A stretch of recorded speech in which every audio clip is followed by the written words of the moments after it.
Indian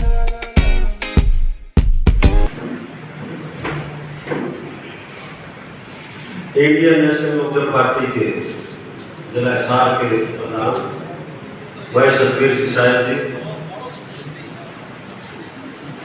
हल्का आदमपुर से मेरे साथ पार्टी ने लगाए शहर प्रभारी और कई सालों तक जिला भिवानी के जिलाध्यक्ष रहे आदरणीय श्री ओम प्रकाश करवासरा जी एडवोकेट, पार्टी के राष्ट्रीय सचिव युद्धवीर आर्य जी, इंडियन नेशनल लोकदल पार्टी के स्वतंत्र और आपके दुख सुख के साथी पार्टी के महासचिव प्रदेश के भाई राजेश सुधारा जी, इंडियन नेशनल लोकदल पार्टी के कर्मचारी प्रकोष्ठ के पूर्व कर्मचारी प्रकोष्ठ के अध्यक्ष श्री देवलाल जी सिहा,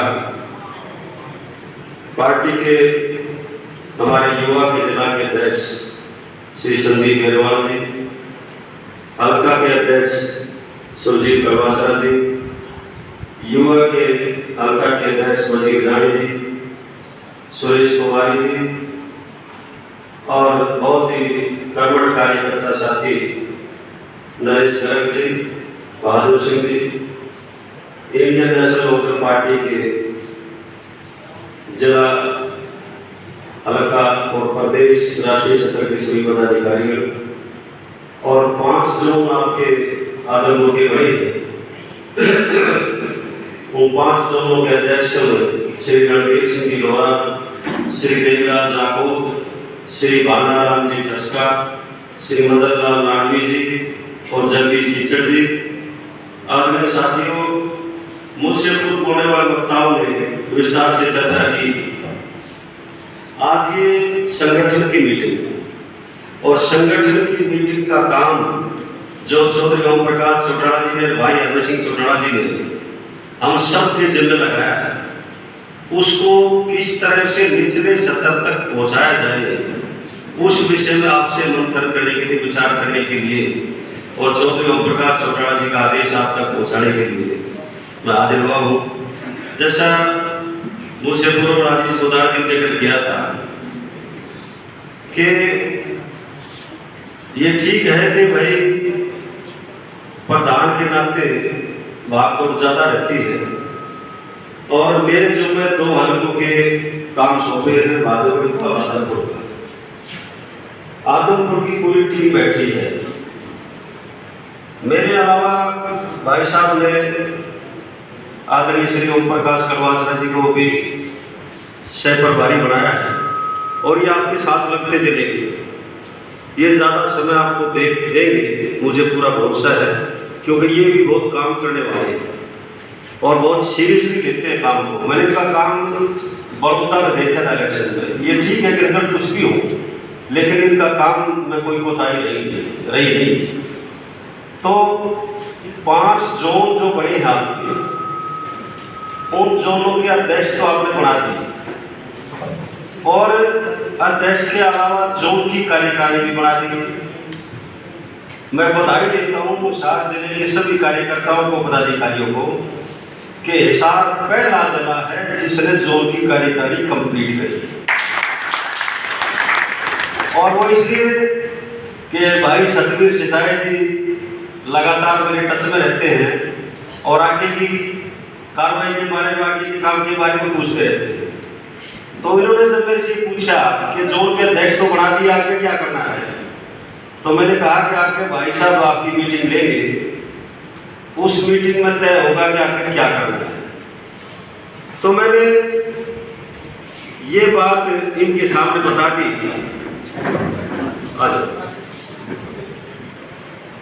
कि भाई आगे जो है वो जोन की कार्यकारिणी बननी है और इसके अलावा गांव के वार्ड के अध्यक्ष बनने और गांव का प्रधान बनना है। तो इन्होंने मेरी बात को नोट कर लिया और उसमें से 50% काम पूरा करेंगे।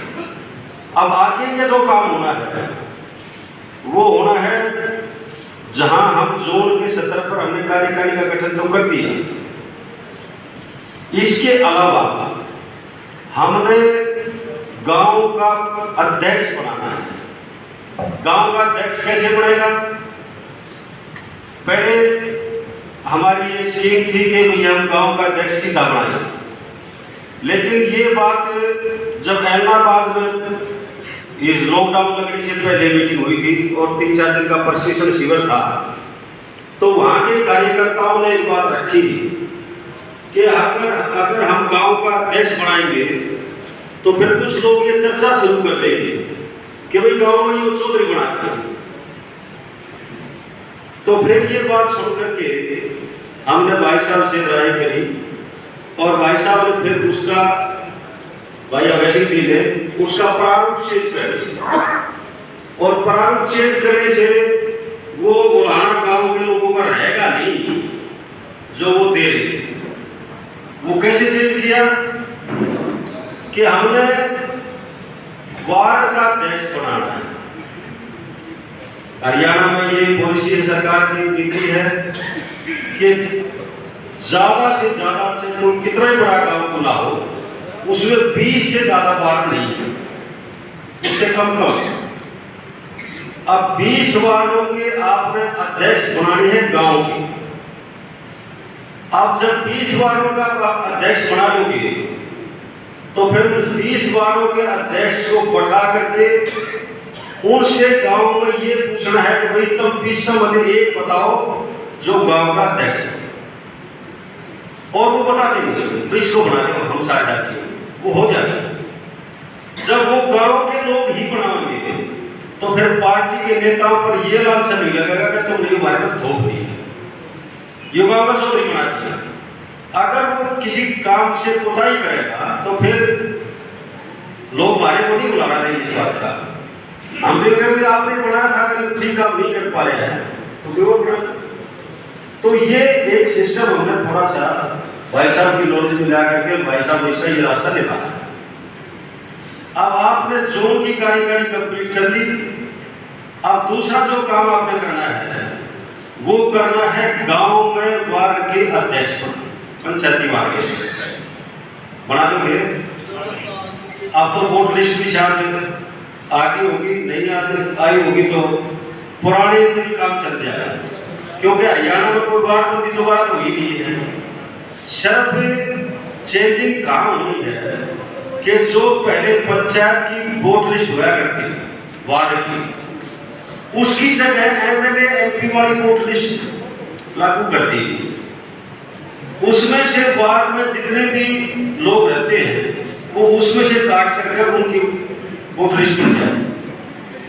तो सिर्फ इतना चेंज हुआ है और कोई चेंज नहीं हुआ है। और उसमें मैं समझता हूँ कि शायद 80-90% ना वार्ड में वही रही। कई जगह क्या होता था कि हमारे लोग गांव के लोग शहर में चले गए और रुचि रखते थे गांव की पंचायत में, तो इसलिए पंचायत में उनकी वोट होती थी और शहर में उनकी वोट होती थी। तो वो अब एक जगह रहेगी, वो एक जगह रहेगी ना।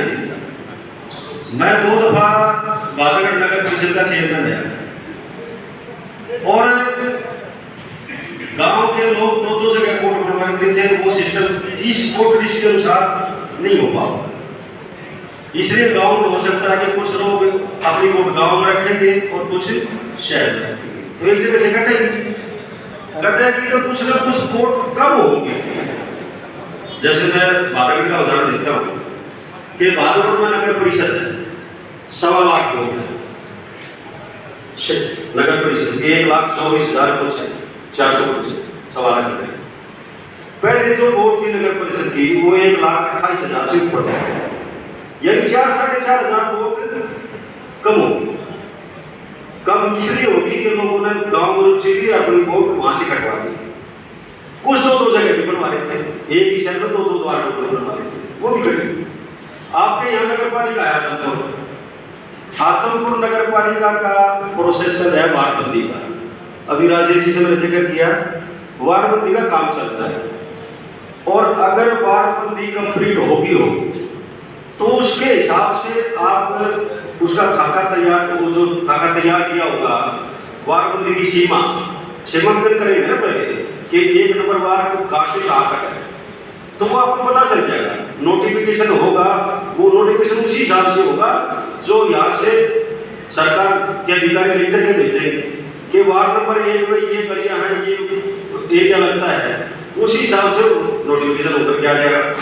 अगर मान लो ना भी हुआ हो नोटिफिकेशन, तो कच्चा चिट्ठा यहाँ से मिल जाएगा आपको कि भाई आपको वार्ड दी गई है, उसका कच्चा चिट्ठा नोटिफिकेशन वही होना जो यहाँ से जाएगा, उसमें कोई ज्यादा संशोधन नहीं होगा। उसके हिसाब से भी आप शहर में वार्ड के हिसाब से एक आपने अध्यक्ष बनाना है वार्ड का।